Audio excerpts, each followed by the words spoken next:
Welcome to the Women and Equalities Select Committee. Today we are looking at equality at work, paternity and shared parental leave. And this afternoon I'm really grateful that we have some very patient witnesses. Thank you very much while you all waited for us to go and vote. We have Jonny Briggs, Inclusion and Resource Director at Aviva, Claire McCartney, Policy and Practice Manager at the Chartered Institute of Personnel and Development, and Nikki, Policy Officer, Women's Equality at Trade Union Congress, TUC. Thank you very much for your patience, and thank you very much for being here today with us for this incredibly important inquiry. So I am going to ask Catherine to start. Thank you very much all for coming in and bearing with us. So just starting on statutory parental pay, Nikki, if I may come to you first. The UK's rate of statutory parental pay is less than half the national living wage. So what should the government be aiming to achieve on statutory pay via its proposed review of the system? Yeah, I mean, absolutely. Whenever we do research, whether that's speaking directly to our members or polling of families, we find that the financial struggle that the statutory rates place on families is very, very significant. So more recent research that we've done has found that half of families struggle financially when dads or partners take paternity leave. Half felt that they were unable to take the leave that they need to support their families. We know that the UK ranks in the lower half of the 42 OECD countries for full-time rate equivalent paid maternity leave, and is the fourth lowest ranked European country when it comes to a mother's entitlement to paid leave, when you also take into account parental leave as well. And again, how maternity allowance interacts with universal credit also means that often women who are claiming universal credit and maternity allowance can be up to £6,000 a year worse off than someone claiming universal credit and statutory maternity pay. So it's definitely one of the biggest barriers. We think that the review should be considering charting a path to improving the statutory rates, because the rates need to encourage and facilitate taking the leave, whereas at the moment they are acting as a barrier. And that does realistically mean it does need to reflect the cost of living and the cost of supporting a family. We definitely don't want to see maternity rights diminished in any way. As a general policy, we would want to see a path charted towards improving statutory rates of pay towards 80% of the real living wage, and then also looking in the longer term at how we can extend the protected period of maternity pay and a protected period of paternity leave, and then broader parental leave entitlements, where there's some sort of protected period working towards 80%, 90%, and then 100% remuneration. We appreciate that's a long-term goal, but if we're saying that the real living wage is what people need to live on and to afford the cost of living, then that is something we should be aiming for. Okay, thank you. Thank you very much. Would anyone else like to comment on that? Yeah, I mean, I think at CIPD we would support that. We wouldn't recommend reducing the rate of maternity pay, because it's one of the least generous in the OECD, as Nikki's just said. And the focus of the review, I think, shouldn't be about reducing or taking away entitlement from one. It should be looking holistically and seeing how do all of these interact, and how can we create a system which provides adequate support for working parents, supports labour market participation, progression, fairness and choice. So for us, we would support the government increasing paternity leave to 6 weeks at or near the full rate of pay, and we think that that would make a big difference. It is something that we have consulted with our members on, and quite a high proportion, 48%, would support that as well. And actually the difference between SMEs and larger organisations is not massive, so 54% of larger organisations support that, 41% of SMEs, although we'll probably go on to talk about some of the challenges for SMEs as well. But we do also recognise that we're in a difficult economic climate. We need to be pragmatic about achieving change. So, one idea might be to phase the introduction of extended paternity leave and evaluate the difference that has in terms of take-up across different groups, the benefits of and the overall costs. So it might be starting perhaps with something like 4 weeks and moving to 6 weeks, or it might be phasing the increase in payment. Joseph Rowntree Foundation have also suggested capping the payment for high earners, which we would support as well to enable greater support for working parents at different income levels. Okay, thank you. So just to make sure I understand, should from what you said earlier, Nikki, you didn't want, or Claire, sorry, or both of you don't take money away from one to give money to another, but so should the government consider introducing a cap on maternity pay in the first 6 weeks or not? You're saying no? No, absolutely. I mean, we know that statutory rates of, I mean, obviously you get the 90% remuneration in those first 6 weeks, but we know that maternity pay itself is quite low, and we know that many women struggle when they take maternity leave right from the start anyway. And also it's really important to remember that the purpose of maternity leave is not just about caring for the child, it's about recovery as well, and health and well-being. So that's why we would not want to see maternity rights diminished in any way. And I know we'll get onto it when we talk about shared parental leave, but why we would prefer individual rights for both parents rather than the maternal transfer model, so that women aren't returning to work too early, aren't under financial stress to do so. Okay. I'm going to come on to my next question now, actually, which I'll start with you, Jonny. So beside increasing rates of pay, what steps should government be considering to increase the take-up of paid parental leave among lower income and working class fathers, for example? And is there a case for making a period of paternity leave compulsory? So I can only reflect on what we do at Aviva, which is quite different, and I'll probably come on and talk a bit about that. But one of the things that we have found where we have now mums and dads are both parents taking off pretty close to 26 weeks. So the men take slightly less than that, and women take the full 26 weeks. And we've had that for 7 years. The role modelling we have found, and that takes time, is the part that has made the difference. I think for us, so I can't, we're always going to be slightly ahead in terms of what you have statutory, so it wouldn't be right for me to comment in terms of because different organisations in different places. But what we have found brilliant is that we've had people coming back into the workplace who have changed the landscape in regard to particularly around the way that fathers are behaving and their active role in parenting that we didn't have before this. Would either of you like to comment on the question? Yeah, I think some of the broader things, I mean, they may not necessarily be for the government. I think it's also for employers to think about in supporting working parents. We were just having a conversation about flexible working as we were waiting in the corridor, but the importance of that, I think for working parents, you know, it's really pivotal.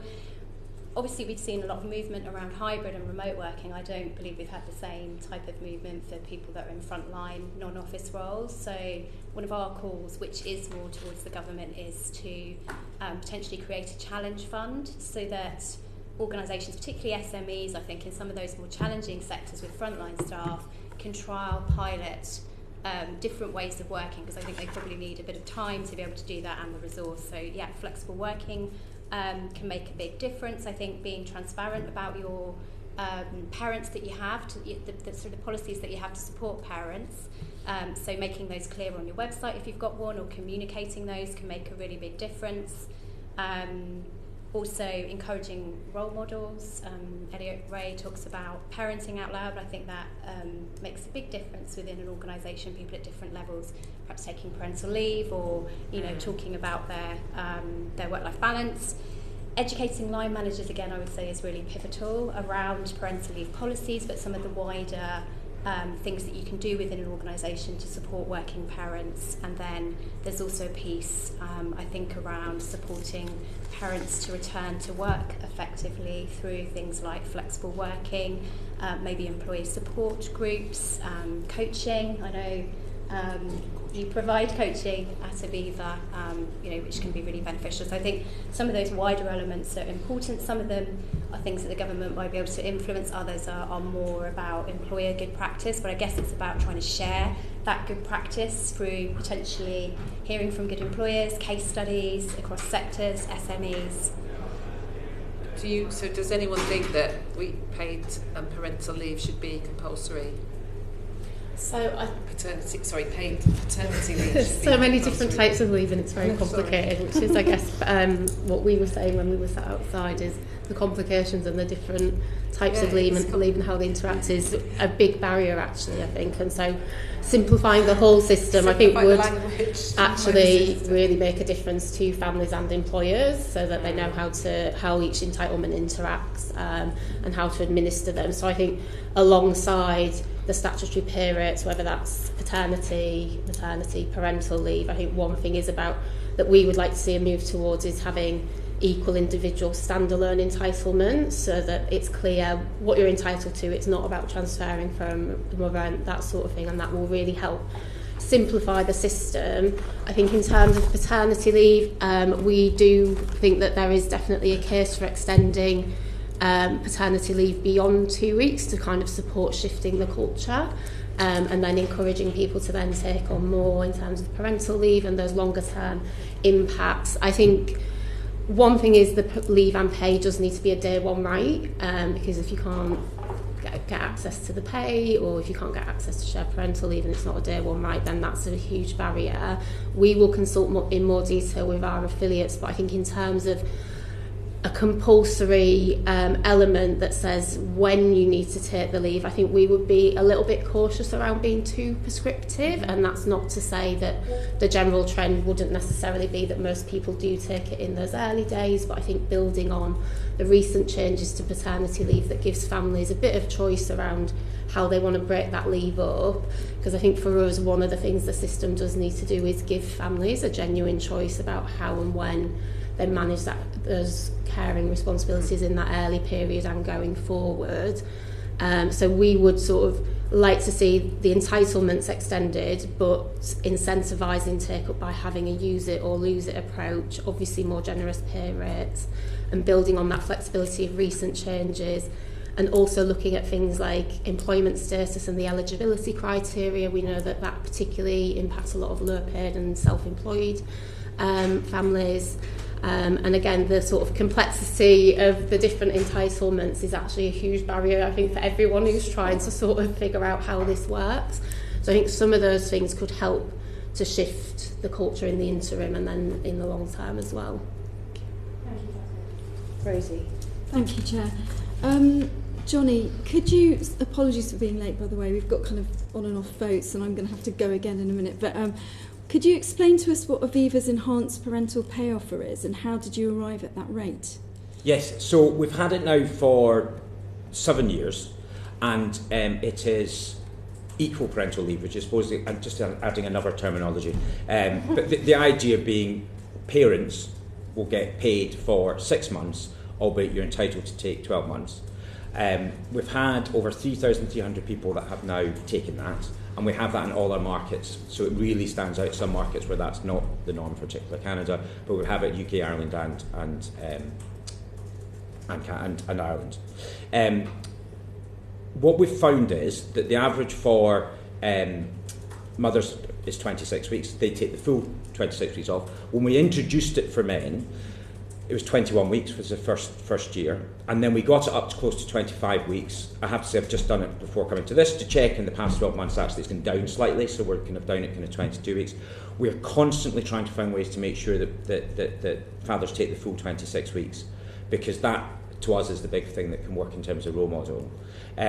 It takes a long time, but we appreciate we're extremely lucky having this, but what it's enabled us to do is to change the culture around the way that families are starting, because it's not 2 weeks off and then that's it, and therefore the mother just retains that. It's now 6 months, and we ask particularly senior individuals when they return to the organisation to tell the story of how much they get out of it, what they now do differently, and how their role as a parent has probably slightly changed than the role they might have recognised from either their own upbringing or from other people that were parents before this. So we've had, as I say, we've had that for 7 years. And our view is it's an investment. So what we get back from this is that we are getting, genuinely outstanding employee engagement. And I can't say it's because of that leave. There's a lot of things that go into it. But it's not a coincidence that we've got exceptional engagement. And then equally, really good retention, which at the moment is what you want. So it's a whole package that goes together. The other thing is that in our environment it's quite competitive. It stands out as part of our employee value proposition, which is kind of terminology for what attracts you to somebody to come and work for us. It makes a difference. People, they're not joining us because of that, but they're joining us because they can look and see that's got policies and a culture that I want to be part of, and I'll stay. And we talk quite openly to other organisations in terms of we feel we benefit because of that as been part of our brand as such in terms of an employer. Thank you. Nikki first. What should be the balance between increasing the rate of statutory pay and encouraging more employers to offer enhanced parental pay in your view? I think the balance is, and as I say, we do know it's a long-term process to get to where the TUC would like statutory rates to be, but the balance is the statutory entitlements must raise the minimum floor. Like, if we know that the pay is half of what it effectively is to live, then it absolutely has to raise the minimum floor. Also to support employers of different sizes, I'm sure we'll come on to that, but obviously smaller employers, that statutory rate increase will increase their ability to offer those better entitlements, so people in those firms are able to take statutory leave, and that will have a huge impact on lower paid workers. Also, we need to look at how we can bring in self-employed workers as well. But there is obviously a huge role for then working with employers to encourage those enhanced leave and pay entitlements to build on that. We've seen some really great examples of that through unions working with employers on enhanced parental policies. So we do an equality audit that looks at collective bargaining agreements that our affiliates have negotiated in the workplace, and our most recent one was published last year, hopefully. So I'm just going to go through a couple of examples, but of the 449 maternity collective agreements, 92% were in some way better than the statutory entitlement. Most commonly it was increasing the number of weeks on full pay, followed by maybe a reduced rate on pay but being topped up by the statutory element. Some examples of that are the FBU's negotiated agreement at the West Midlands Fire and Rescue Service, which provides 52 weeks of maternity pay at full pay. And we also saw some good examples across our rail system with 39 to 40 weeks at full pay. Obviously there's the Aviva 26 weeks at full pay from day one. I think that's a common thing as well, making sure leave and pay is accessible. Similarly, on paternity leave, we had over about 430 agreements, 86% built on the statutory entitlement, and again that was extending the number of weeks that fathers and partners could take on full pay, which was really positive to see. Most of the collective agreements are then mirrored for adoption leave and pay, so that families going through that process have equal rights. What we did see was enhanced shared parental leave. Over half of the agreements that we had were in some way better than the statutory entitlement, but much more limited, and I'm sure we'll come on to that. So there is absolutely a role for those enhanced collective agreements that can build on that, but everyone has to have some sort of basic minimum, and we know that the minimum is not working, and that's demonstrated through the gender pay gap, through the amount of dads and partners who just can't take the leave. So definitely need to see some improvements. Thank you. Does anyone else want to comment on that? Yeah, I mean, we've already heard about the great practice that Jonny has shared around Aviva's approach, and we'd really encourage organisations to learn from that and do what they can. But as to Nikki's point, we know that larger organisations are certainly more likely to be in a position to enhance pay than SMEs. We've got data at the CIPD. We conducted a survey last summer, 2,000 plus employers, and that shows that around 40% enhance their paternity leave pay to some extent, 42% their maternity leave pay, fewer 26%, although higher than I thought actually, of employers enhance SPL pay. But as you would expect across all of those, it's larger organisations that are significantly more likely to be able to do that. And yet, of course, we know that SMEs account for around 3/4 of employment in the UK. And that, for us, is why that statutory provision enhancement is so important, because we cannot rely on smaller businesses to provide that support. And I think also in terms of income as well. We were talking to the Equal Parenting Project, who I think Dr. Sarah Forbes gave evidence at a previous session, and it's the lowest 5 income deciles make up less than 10% of the total claims for paternity pay. Similarly, for shared parental leave, a significant majority of claims are from the top 5 income deciles. So the statutory rate of pay for paternity and shared parental leave simply isn't accessible for those low income parents. Thank you. Okay. What impact will the Employment Rights Bill have on the union's ability to negotiate better enhanced parental pay? Nikki, do you think? So I would expect to be very positive about this, but the Employment Rights Bill, I mean, there is, as I've said, we have seen like real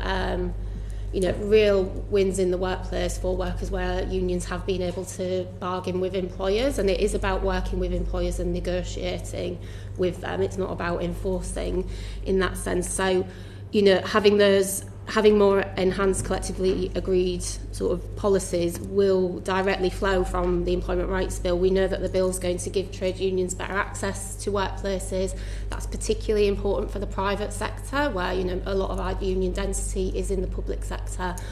So that will be a huge impact there. And the statutory recognition process being made easier, again, it should just facilitate those negotiations between employers and the worker representatives. There's also the introduction of statutory rights for equality reps. So at the moment, equality reps don't have the same kind of footing as a health and safety rep or a union line rep. And actually, equality reps have real expertise in these issues and often are the ones who are pushing for this in the workplace. So for them to have statutory rights, which means they'll have time for paid facility time, be able to dedicate more time to that, and also being able to bargain formally in the workplace, that will help drive equality issues, including parental and carers' rights. Removing the qualifying period for paternity and unpaid parental leave will obviously help. It's very welcome. We would like to see that extended to shared parental leave, and also day one rights to the pay, because again, if you can't afford to take the leave, then that is a problem. The strengthening of flexible working rights is, we've said that's a huge part of changing the overall culture of the workplace and giving parents that ongoing flexibility. Again, we're pleased to see that in the bill. We would like it to go a bit further in considering the role that an advertising duty could play, where employers look at the flexibility up front that they can offer in a role and put that in the job advert, so that when parents are looking to change jobs or thinking about how that they might both be able to manage responsibilities, they can look at that rather than feeling they have to ask in the interview, or that somehow they're going to be kind of refused it down the line.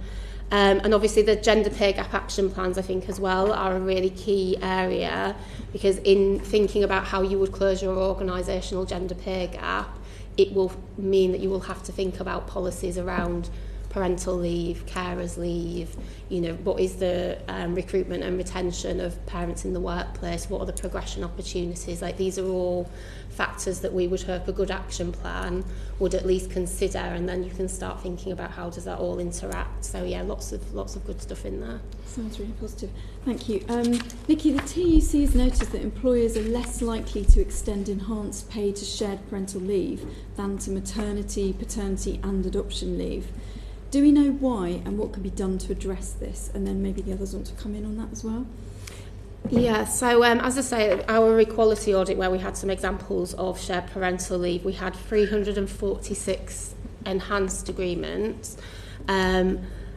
Of that, half were in some way better than the statutory scheme, and around, of the ones that were better, it was mostly around giving the same amount of paid leave as maternity leave, so that families weren't losing out. So that seemed to be the biggest sort of difference in terms of the policy. I think what we find from speaking to our members is that awareness and the complicated nature of the system is a real challenge. Beyond pay, I think the statutory pay element is, absolutely the fundamental issue. But even in these enhanced agreements where pay has been improved, the complicated nature of the system for both employees and employers, and the impact that then has on employers either being proactive in thinking about how can we offer better policies, but also in terms of employees seeking better entitlements, and that's particularly in non-unionised workplaces.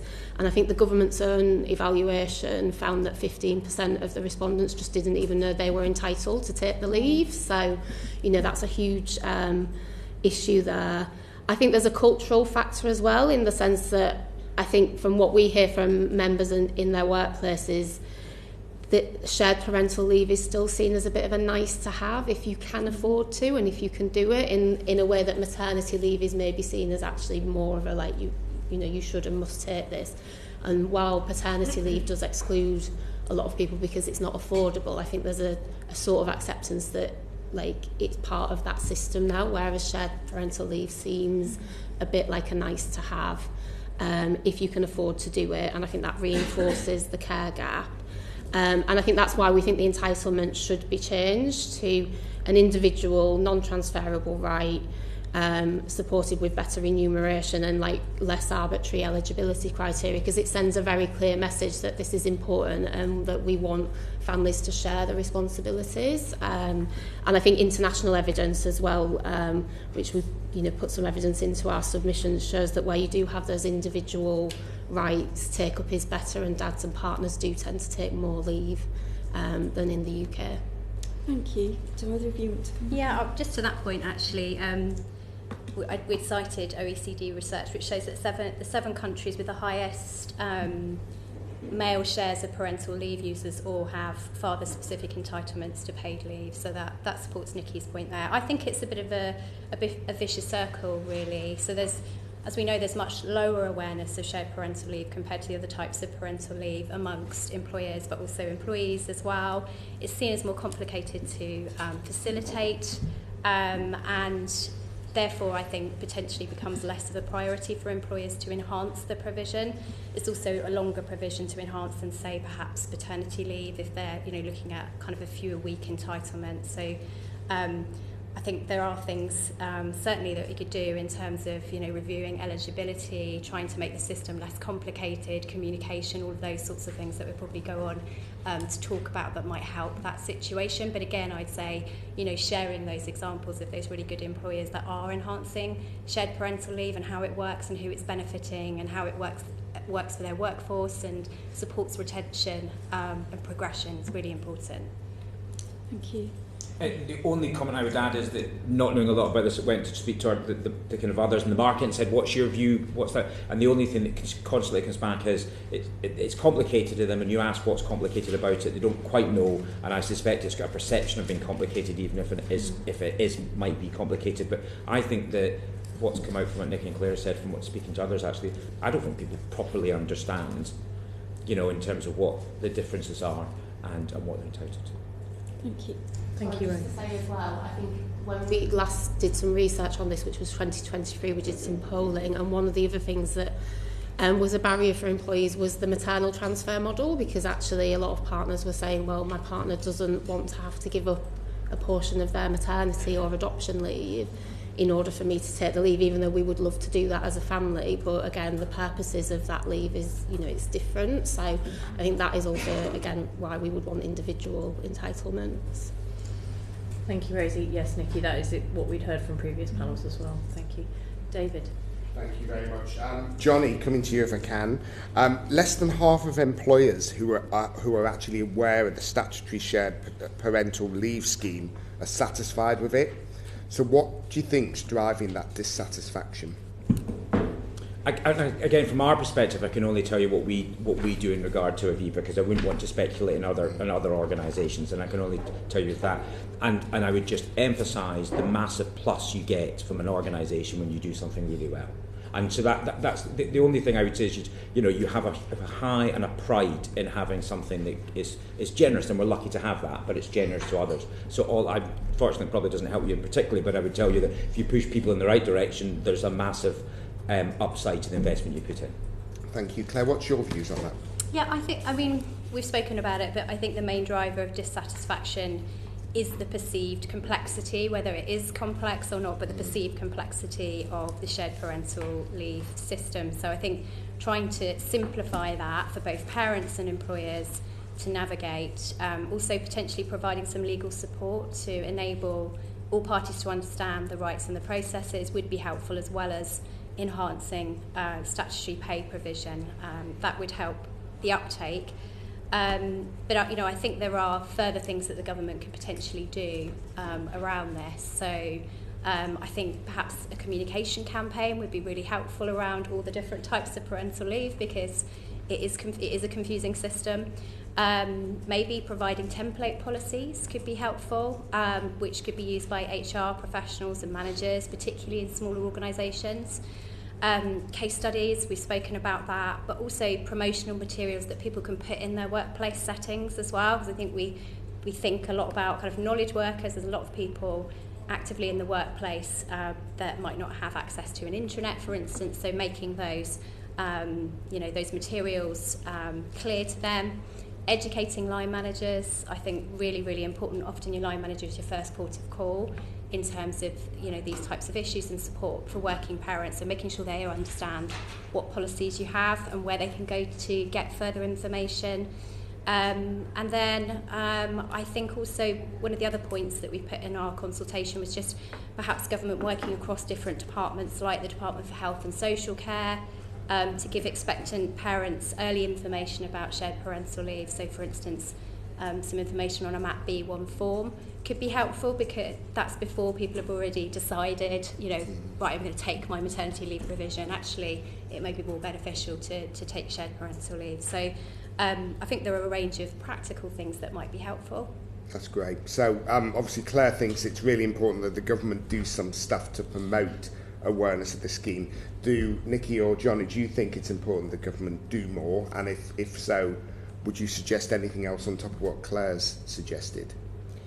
I mean, I agree. I think, more information and things like that is really helpful. I mean, I think fundamentally, though, I think we know that there are some fundamental things that need to change about the system as well, and that is the kind of individual rights, that's the pay rates and things like that as well. I think, to promote better resources as the system will go some way, but I think we will still see that division of people who can afford to do it or are in organisations where they've got an employer who can offer an enhanced policy, or they've got a unionised workplace, will benefit, but those who are excluded, whether that's because they're in low paid circumstances, so they don't meet the eligibility criteria, they're self-employed workers or workers on insecure contracts, which means they don't have the length of service, those fundamentals will still be part of the issue.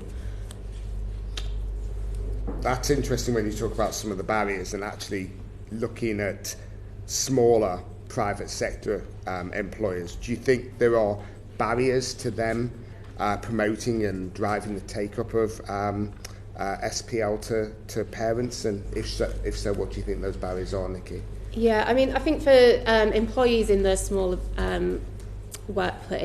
private sector workplaces, they are less likely to be unionised. So, again, union reps are very good at sort of knowing the system and being able to say, here's like our union's advice on what this is. That most of our unions provide their own guidance based on the legal requirements. And then the enhanced policies, I think it does come back to the statutory entitlement, and it's small employers obviously if they can only offer the statutory entitlements, and we know that they're not affordable for families to take, you are in this kind of loop of people not being able to afford to take it, employers can't afford to offer more. So I think that is a real crux of it, but definitely more support on how. One of the things that we found is that we will sometimes get calls from reps from our affiliates just checking the eligibility criteria with us, where they're in small and medium-sized workplaces, and the employer has turned down requests and said, oh, you're not eligible. And it's not because the employer is doing it because they want to turn it down, it's just they genuinely thought the person wasn't eligible. And so, people are checking, actually, can we check this case?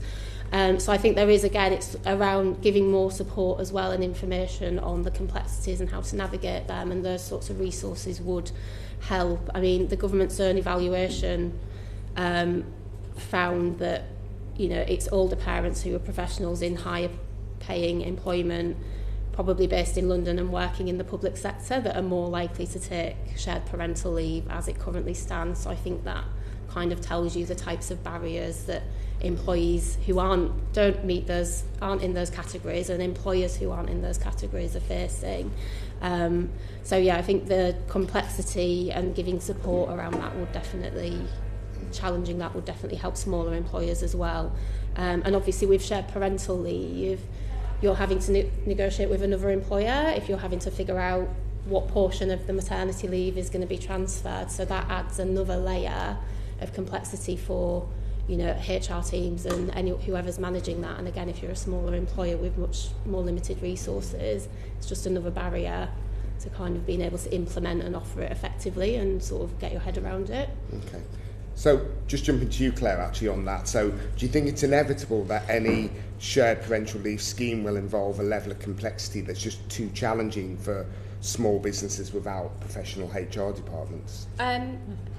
I think it is inevitably challenging because we know that larger organisations find it challenging and they've got more resource and they've got HR departments. So yes, you know, for SMEs, it's going to be more challenging to cover the periods perhaps of leave internally, and they might not have the resources to support or communicate those, you know, those policies as well.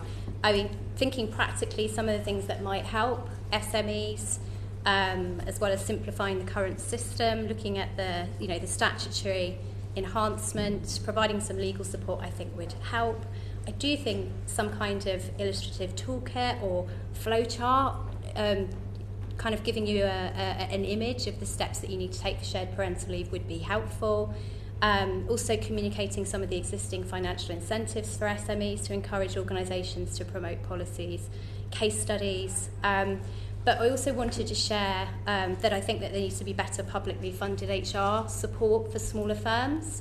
And this is something at the CIPD that we have been looking into. We've run a number of pilots working with local authorities and the British Chambers of Commerce, where we've provided a set amount of HR consultancy support through we've got a larger network of independent HR consultants, so they're giving that to smaller micro organisations around key HR and good people management areas, which would obviously include these types of areas around parental leave, and that's been positively evaluated, but we think that there needs to be more support for SMEs in that area. So just going on from that, would it help, do you think, Claire, if the government considered introducing a streamlined process or even an online platform to ease the administrative burdens?